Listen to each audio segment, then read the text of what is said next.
Springs utilities crews are now preparing for potentially dangerous cold weather headed our way. KRDO News Channel 13's Andrea Herrera met with CSU earlier today. She joins us live with more on what they're doing. Andrea.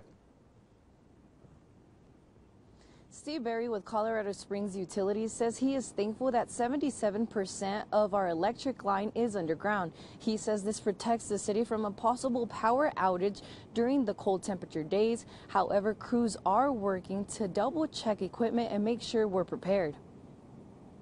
There's still that remaining 23% that's overhead and is susceptible to the heavy wet snows that we sometimes get, can bring a line down and obviously interrupt service to our customers. Steve Berry with Springs Utilities says a significant drop in temperature isn't something uncommon for the Colorado Springs area, and that's why the utility company doubles its crew during December. Although we don't expect any kind of interruption with our services that would be solely due to weather. This helps ensure the electrical team is prepared to handle any emergency. However, Berry says there are some simple steps people can take to reassure they are staying weather safe during the low temperature days. He says keeping your thermostat at 68 is one of the first things people should do, adding that although it may seem counterintuitive, the constant running of heat will keep the house warm for a longer period. Not using your stove as a main source of heat is also crucial. Make sure your carbon monoxide detectors are working as intended.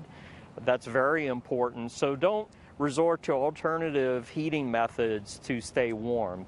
Keeping a slow stream of water running as well will help avoid frozen pipes. And if you want to recapture that water with a bucket, do that, and then you can water your landscape or a plant inside.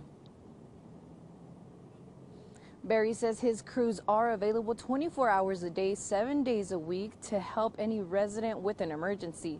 Reporting live in Colorado Springs, Andrea Herrera, KRDO News Channel 13. And let's hope there aren't those emergencies this time around.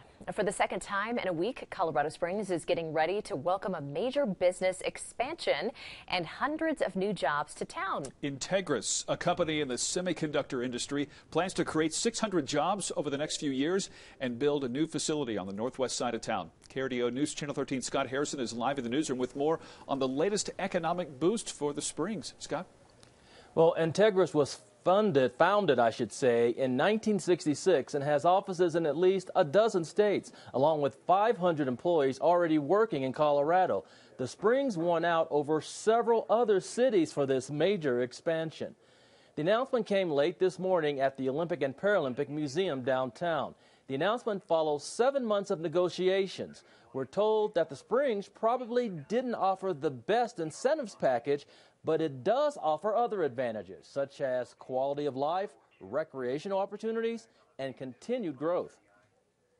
What was the winning recipe for Colorado Springs was the level of support at local and state level, and then the pre-existing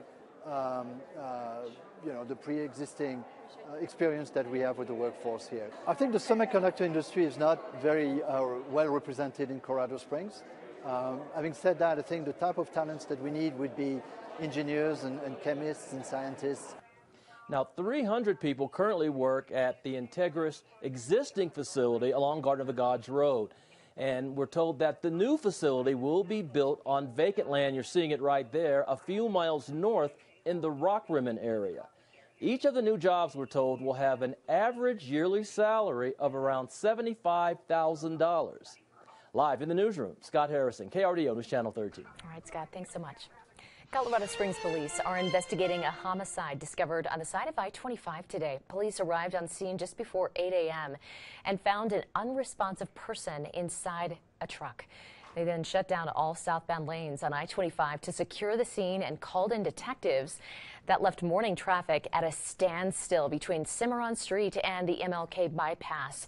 Those detectives ruled the case a homicide, but will not say why. We'll keep you updated on any more information from investigators. A Teller County man is now behind bars accused of sexual assault on a minor. This man, Shawn Swisher, is now in the Teller County Jail and is accused of sexually assaulting a minor by a person in a position of trust.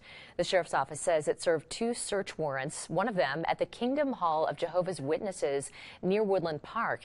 The second search warrant was for Swisher's house in Florissant.